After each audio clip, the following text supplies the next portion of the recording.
യേശുവിന്റെ ആദ്യ അത്ഭുതം. യോഹന്നാൻ 2:1 മുതൽ 11 വരെ.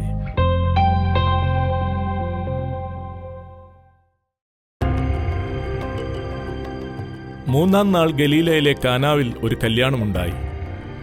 യേശുവിന്റെ അമ്മ അവിടെ ഉണ്ടായിരുന്നു. യേശുവിനെയും ശിഷ്യന്മാരെയും കല്യാണത്തിന് ക്ഷണിച്ചിരുന്നു. വീഞ്ഞു പോരാതെ വരികയാൽ യേശുവിന്റെ അമ്മ അവനോട്, അവർക്ക് വീഞ്ഞില്ല എന്ന് പറഞ്ഞു. യേശു അവളോട്, സ്ത്രീയെ, എനിക്കും നിനക്കും തമ്മിൽ എന്ത്? എൻ്റെ നാഴിക ഇതുവരെ വന്നിട്ടില്ല. യേശുവിന്റെ അമ്മ ശുശ്രൂഷക്കാരോട്, അവൻ നിങ്ങളോട് എന്തെങ്കിലും കൽപ്പിച്ചാൽ അത് ചെയ്യുവിൻ. അവിടെ യഹൂദന്മാരുടെ ശുദ്ധീകരണ നിയമം അനുസരിച്ച് 2-3 പറ വീതം കൊള്ളുന്ന 6 കൽപ്പാത്രം ഉണ്ടായിരുന്നു.